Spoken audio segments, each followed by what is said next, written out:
dire, le statut des entreprises de presse n'est pas le même dans tous les pays du monde. Il y a d'autres statuts. Il y a des économistes, des politologues aujourd'hui. Julia Cagé, par exemple, dans son bouquin Sauver les médias, elle propose de nouveaux statuts possibles pour l'entreprise de presse. Ça vaut ce que ça vaut. Mais enfin, en tout cas, c'est une réflexion à mener sur le lien entre le pouvoir financier et le pouvoir de décision des actionnaires qui peut peut-être être limité, etc. Donc, il y a pas mal de réflexions qui sont menées dans cette direction-là. À ma connaissance, le gouvernement français n'est pas forcément très moteur dans cette réflexion. Alors, voilà, une dernière question, parce que c'est un peu tard quand même, il y a pas mal de gens qui font signe qu'ils sont fatigués. Vous retrouvez pour la collation, là. Et voilà, oui, tous ceux qui ont envie de continuer à discuter avec nous, le temple, c'est vraiment à côté, hein, donc on compte sur vous. Hein.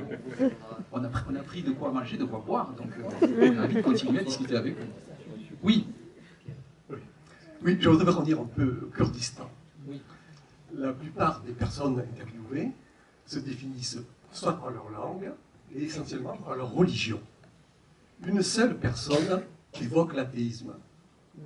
Il y en a un qui parle d'athées.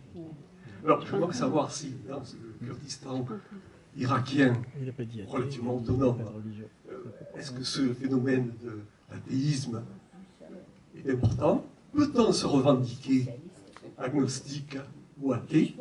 Et question en relation peut-être, quels sont les liens entre ce Kurdistan irakien, autonome, et les Kurdes turcs?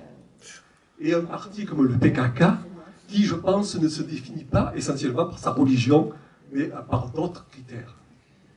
Alors oui, il faut savoir que dans les sociétés orientales, et particulièrement les sociétés, on va dire, maghrébines ou arabes,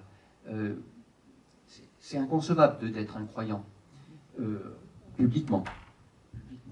C'est-à-dire que quelqu'un qui s'affirme, là, il est plus que mal vu.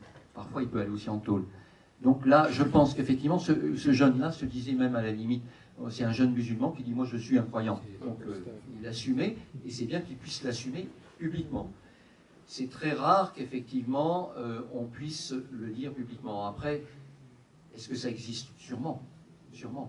Mais si vous voulez, il y a un aspect quand même social dans l'aspect religieux, alors surtout dans les sociétés qui sont, on va dire, islamiques, où le pouvoir est aussi islamique, c'est un peu compliqué. Là, bon, c'est quand même pluraliste, mais le fait de dire je suis athée, je pense que c'est pas forcément très bien. Enfin, je sais pas, mais je parle de manière générale. Hein. Oui, alors c'est vrai qu'ils se revendiquent majoritairement en fonction de leur religion. Ils précisent aussi quand même s'ils sont kurdes ou pas.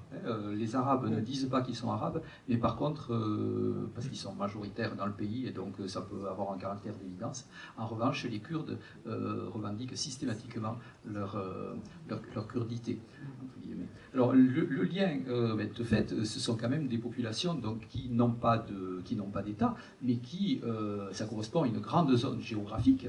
Donc oui, quand on passe la frontière, d'un côté c'est des Kurdes turcs, de l'autre côté ce sont des Kurdes irakiens, ils sont très proches. Et c'est vrai que la chasse terrible que la Turquie a souvent réservée aux opposants kurdes a fait qu'une partie de l'opposition kurde en Turquie était hébergé en Irak. Avec l'Irak qui a parfois fermé les yeux, à d'autres périodes où au contraire des sombres négociations, tractations politiques ont fait qu'il a renvoyé des opposants, hein, oui, très clairement. Oui. Après, sur la question strictement de l'athéisme, je n'ai pas beaucoup plus à dire que Jean-Claude, il est difficile, semble-t-il, de revendiquer une certaine forme d'athéisme dans ces sociétés, mais je ne suis vraiment pas spécialiste de la question, je peux dire des bêtises. Un grand merci à vous.